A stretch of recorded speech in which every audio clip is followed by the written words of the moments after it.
تو پہلی پہچان متقی کی یہ ہے کہ اس کے پاس جو مال ہوتا ہے، جو اللہ نے دیا ہے مال، اس مال پر وہ اللہ کے دین کی، اللہ کے دین کا قبضہ زیادہ محسوس کرتا ہے بنسبت اپنے قبضے کے. اللہ کی راہ میں صرف کرتا ہے. ينفقون فی السراء والضراء، سختی میں بھی اور کشادگی میں بھی، تنگی میں بھی اور خوشحالی میں بھی، ہر حال میں اللہ کے راہ میں صرف کرتا، دیتا چلا جاتا. یہ متقی کی علامت ہے. اور منافق کی علامت یہ ہے یقبضون ایدیہم، اس کی مٹھیاں بند رہتی ہیں، وہ مٹھی نہیں کھولتا، مال کو پکڑے رہتا ہے، اللہ کی راہ میں خرچ نہیں کرتا.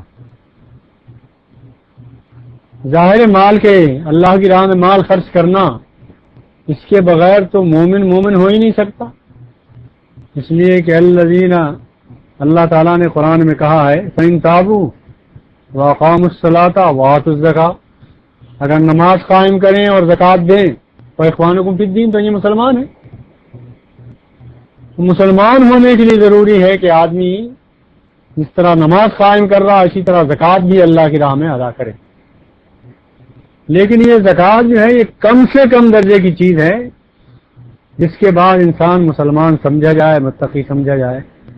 اصل بات جو ہے مال کی خرچ کرنے کی وہ زکوٰۃ کے علاوہ ہے. زکوٰۃ تو کم سے کم چیز ہے کہ گویا داخل ہو گئے دائرہ اسلام میں، تو دائرہ اسلام کو ظاہر کرنے کے لیے ضروری ہے کہ نا زکوٰۃ ادا کریں.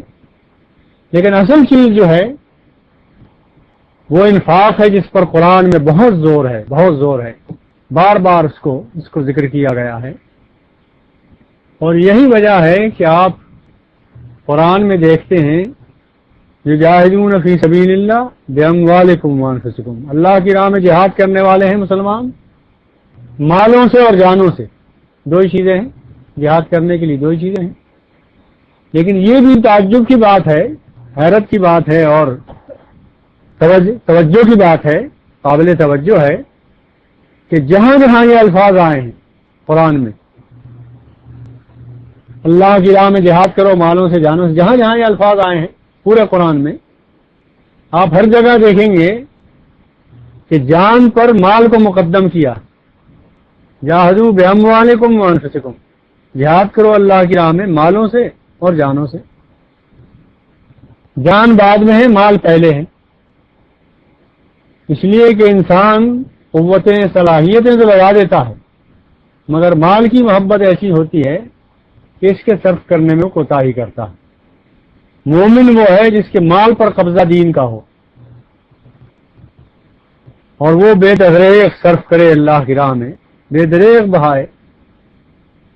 ام سلمہ رضی اللہ تعالی عنہ کے بارے میں یہ آتا ہے، حضرت زینب کے بارے میں بھی آتا ہے کہ بہت زیادہ صرف کرنے والی تھیں اللہ کی راہ میں. ایک مرتبہ وہ حساب لگا رہی تھیں کہ اتنا یہاں خرچ کیا، اتنا یہاں خرچ کیا، اتنا یہاں خرچ کیا. تو اللہ کے رسول نے فرمایا زینب حساب نہ لگاؤ، بے حساب دو اللہ کی راہ میں. تم حساب لگانے لگو گی تو اللہ بھی حساب سے دینے لگے گا. تم حساب نہ لگاؤ، اللہ بھی بے حساب دے گا. یہ پہلی علامت ہے مومن کی کہ مال صرف کرنے میں وہ نہ تنگی دیکھے، نہ ترشی دیکھے، نہ خوشحالی دیکھے، نہ غربت دیکھے، نہ بیماری دیکھے، نہ خوشحالی دیکھے، نہ صحت دیکھے. ہر حال میں اللہ کی راہ میں خرچ کرتا رہے، دیتا رہے. دیتے رہنے کی اگر تجربہ کریں آپ کبھی، اللہ تعالیٰ موقع دے آپ کو تجربہ کرنے کا، کبھی تجربہ کریں تو جس ملک میں آپ رہ رہے ہیں یہاں کی لغت میں تو برکت کا لفظ نہیں ہے. لغت میں لفظ ہے ہی نہیں برکت جسے کہتے ہیں. اس لیے یہاں تو سمجھ میں نہیں آئے گا. نہ وقت میں برکت ہے یہاں، نہ کسی اور چیز میں برکت ہے. وقت میں تو بالکل برکت نہیں. جاب سے آئے اور ٹی وی دیکھا, سوئے اور منہ ملتے ہوئے, آنکھیں ملتے ہوئے اٹھے اور جاگ کے چلے گئے. یہی زندگی ہے, دوڑ ہے. نہ برکت مال میں ہے, نہ وقت میں ہے, نہ کسی اور چیز. یہ تصور ہی نہیں ہے برکت کا. لیکن اللہ تعالیٰ نے مومنین کو, مسلمانوں کو برکت کا ایک تصور دیا. برکت کے تصور سے سکون قلب بھی ملتا ہے اور انسان کے ذہن میں کشادگی بھی پیدا ہوتی ہے, وسعت پیدا ہوتی ہے, ذہن میں بھی دل میں بھی کشادگی پیدا ہوتی ہے. دیتا رہتا ہے اور کبھی کمی نہیں محسوس ہوتی.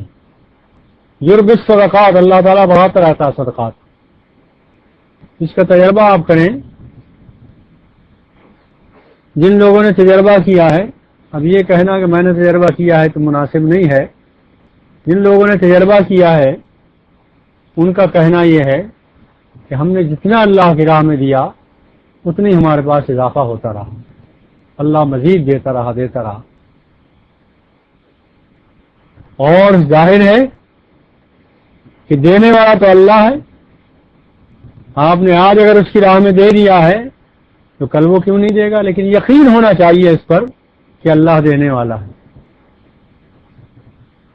دیتا اللہ ہی ہے اور بڑھا کے دیتا ہے, کئی گنا کر کے دیتا ہے. وہ آیت یاد ہوگی آپ کو سورہ بقرہ کی, مثل الذین ينفقون اموالهم فی سبیل اللہ کمثل حبۃ انبتت سبع سنابل فی کل سنبلۃ مئۃ حبۃ. ایک دانہ آپ زمین میں ڈال دیں, مٹی میں ملا دیں, ایک دانہ آپ ملا دیں مٹی میں, اس کی طرف سے مایوس ہو جائیں کہ مٹی میں مل گیا ہے. اس ایک دانے سے 7 بالیاں نکلیں گی. اللہ کہتا ہے قرآن میں 7 بالیاں نکلیں گی, ہر بالی میں 100 دانے ہوں گے. یہ برکت ہے, یہ اللہ کی دین ہے.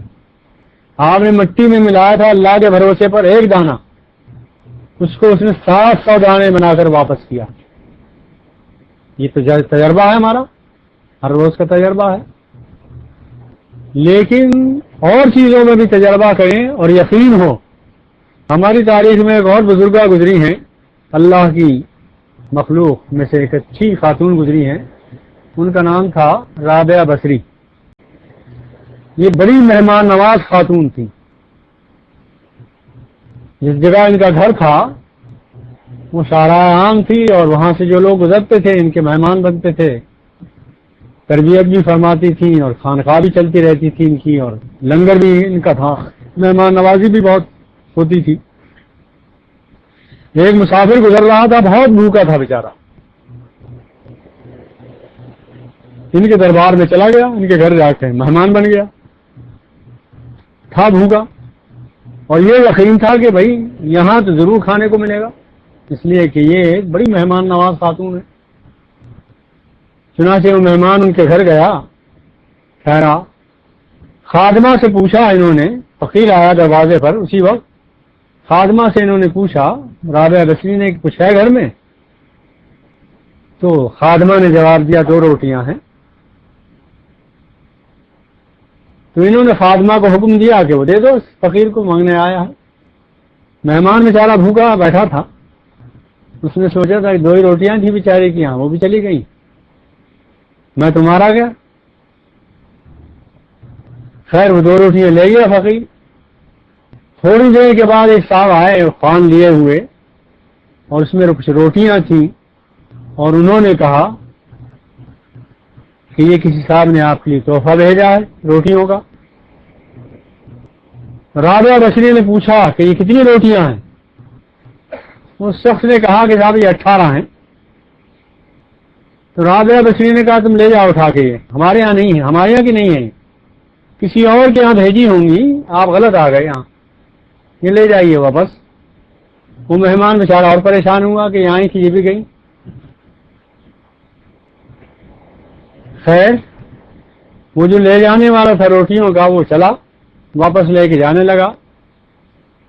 راستے میں اسے خیال آیا کہ جہاں جاؤں گا میں, جن کی روٹیاں جنہوں نے بھیجی ہیں تو اس کو یہ بتاؤں گا کہ بھائی 2 مانے کھا لی تھی، میں بھوکا تھا 2 مانے کھا لی تھی، تو بجائے اس کے کہ اس کو جا کے بتاؤں، رابعہ بصری کو کیوں نہ بتا دوں کہ میں نے 2 کھا لی، تو وہ روٹیاں واپس لے آیا۔ واپس لا کے اس نے کہا بی بی بات یہ ہے کہ روٹیاں تو آپ ہی کے یہاں بھیجی گئی ہیں، شاید آپ نے اس لیے واپس کی ہوں کہ یہ حساب میں کم تھی، 18 تھی، تو 2 مجھے بھوک لگی تھی میں نے کھا لی تھی، کہاں اب حساب ٹھیک ہے؟ اس لیے کہ اللہ نے کہا ہے 1 نیکی کرو گے 10 ملیں گی، من جاء بالحسنۃ فلہ عشر امثالھا، 1 کی 10۔ 2 روٹیاں میں نے دی تھی اللہ کی راہ میں، 20 آنا چاہیے تھے، 18 کیسے آ گئے؟ اس قدر یقین بھی ہونا چاہیے اللہ کے واپسی پر، یہ کیفیت ہوگی تو انشاءاللہ تعالی مال دیں گے بھی، اور یہ جذبہ بھی ہوگا کہ انشاءاللہ یہ واپس بھی ملے گا، نوازے گا اللہ تعالیٰ، اور پھر مزید خرچ کریں گے مزید اللہ تعالیٰ نوازے گا۔ تو مومن کی فکر اور مومن کی سوچ یوں ہونی چاہیے، یہ میں کہنا چاہتا ہوں۔ مال کے بارے میں آپ کی سوچ یہ بننی چاہیے کہ اللہ کا دیا ہوا ہے، اللہ کی راہ میں اسے خرچ کرو، بے دریغ خرچ کرو، انشاءاللہ اللہ تعالیٰ بے دریغ دے گا۔ واللہ یرزق من یشاء بغیر حساب، اللہ تعالیٰ رزق دیتا ہے حساب کے بغیر۔ یہ تعارف اللہ تعالیٰ کا آپ سے ہونا چاہیے کہ وہ بے حساب دینے والا، کچھ نہ تھا اس نے دیا ہے، آئندہ بھی وہی دے گا۔